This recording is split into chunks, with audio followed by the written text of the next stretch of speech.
નમસ્કાર ખેડૂત મિત્રો, અજય મેણિયા એગ્રીકલ્ચરમાં હું આપનું હાર્દિક સ્વાગત કરું છું. ખેડૂત મિત્રો, આજે ખેતીમાં શિયાળામાં થતા શાકભાજી વિશે આપણે વાત કરીશું. તો સૌપ્રથમ શાકભાજીમાં આઉટ સિઝનમાં જો છોડવાનો વ્યવસ્થિત ઉછેર કરવામાં આવે અને સિઝન પહેલાં જો શાકભાજી તમે માર્કેટમાં જતું હોય તો ખૂબ સારું એવું વળતર મળતું હોય છે. હું તમને તમે આ રીંગણી જોઈ શકો છો, આ રીંગણી આપણે ઉનાળાની સિઝનમાં વાવેતર કરેલું છે. એટલે કે આઉટ સિઝનમાં ઉનાળામાં આપણે આને ઉજેરીને કમ્પ્લીટ કરી દીધેલું, જેથી કરીને આપણે આના 5 થી 6 મહિનાનું ઉત્પાદન લઈ શકીએ.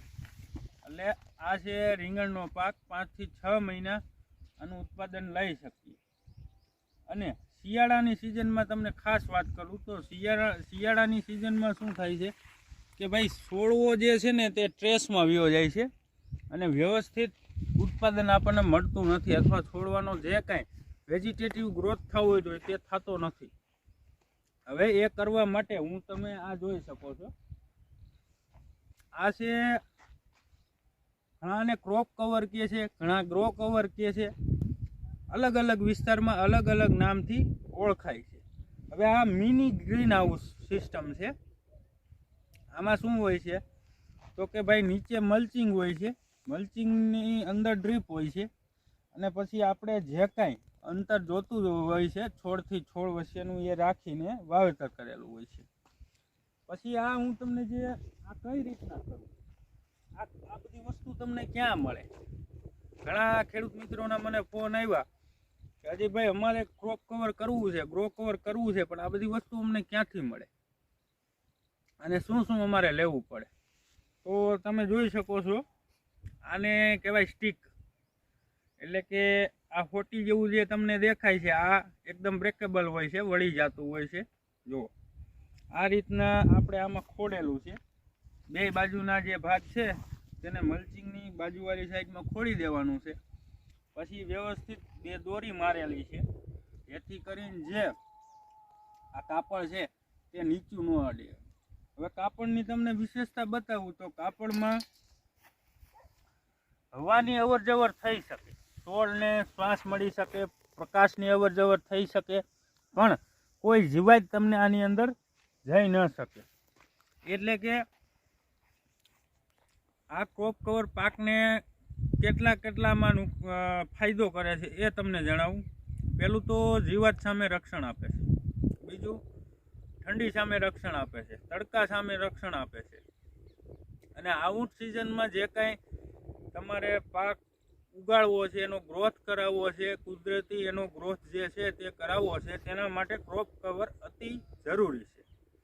હવે ક્રોપ કવર કરવા માટે આ બધી વસ્તુ ક્યાં મળી રહી છે તમને, એના મોબાઈલ નંબર હું અહીંયા સાઈડમાં એડ કરી દઈશ, જેથી કરીને તમે ફોન દ્વારા માહિતી લઈ શકો છો, તેમજ રૂબરૂ પણ આવીને માહિતી લઈ શકો છો.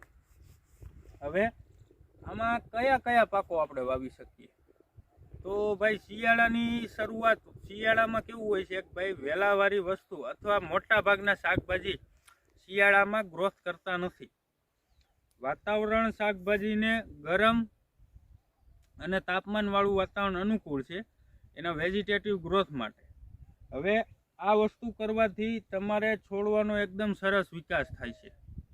હવે હું તમને અહીંયા થોડું આપણું ક્રોપ કવર ખોલીને બતાવીશ કે છોડવાનો વિકાસ કેવો થાય છે. આપણે આની અંદર આપણે કંઈક નવીન વસ્તુ ટ્રાય કરેલી છે, કોઈ કરતું નથી, આપણે કરેલું છે.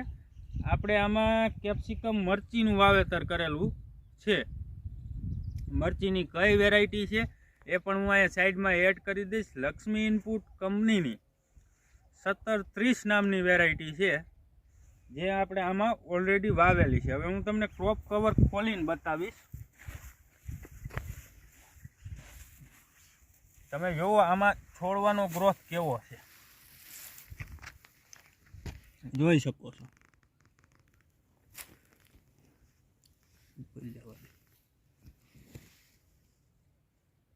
જોઈ શકો છો છોડવાનો ગ્રોથ કેવો છે, એકદમ સરસ ગ્રોથ છે, હેલ્ધી છોડવો છે.